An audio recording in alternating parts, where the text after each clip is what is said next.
Today's story, The Legend of the Poinsettia by Tomie dePaola, what we're going to be doing this time is we're going to be taking a look at the problem and solution in stories, and more specifically, some of the problems and the solutions in this story.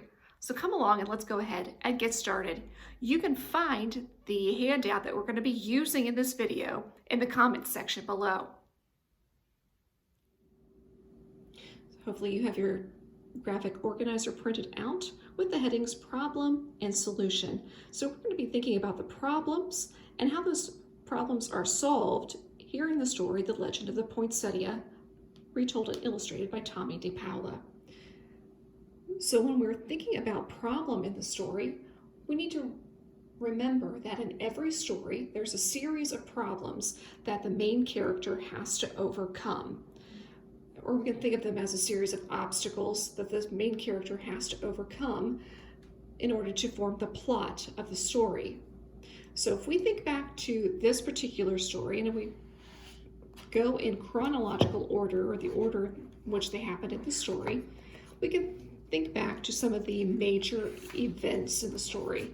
And I would say one of the first events, or one of the first problems or obstacles that comes up, is this sequence of events right here when Padre Alvarez comes to visit Mama and Lucita.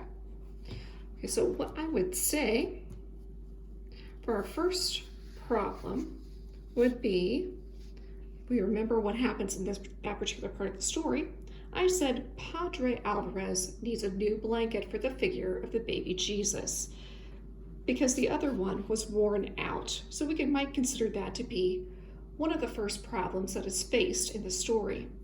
Now, can you remember what the solution was? What did Mama decide to do to help Padre Alvarez? That's right. So Lucita's mother agrees to weave a new blanket for the manger scene at their church.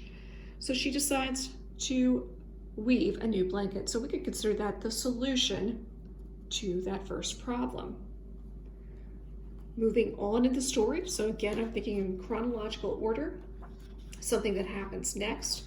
Well, I think another big problem happens along this page.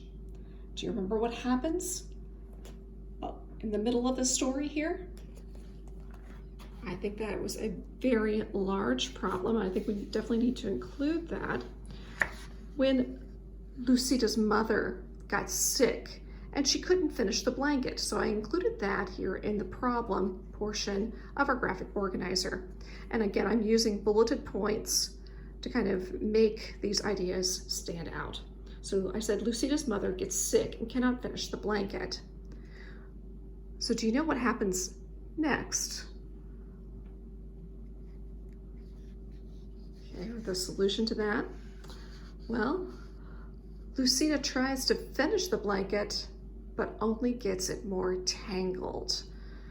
Yeah, so remember that part of the story. She tries to fix it by herself, but unfortunately, she only gets it more tangled.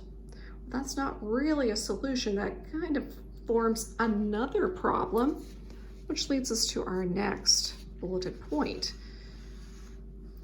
So because she got it tangled up, she no longer has a gift for the baby Jesus when everyone else goes into the church. Do you remember what she does to solve that problem? That's right. She decides, Lucita brings green weeds as a gift instead. So if you remember that part of the story, she picks some green weeds near the church to bring as a gift. Which brings us maybe to our next point, another problem. She brings plain weeds for a gift. Okay, if we go back to that portion of the story, she now brought those weeds into the church. She's going to present them as a gift for the baby Jesus. So at this time, you think of the solution here. What happens at the very end of the story? So after she gave those plain weeds for a gift, what happens as a solution? You come up and finish filling in your graphic organizer. Happy reading and happy writing.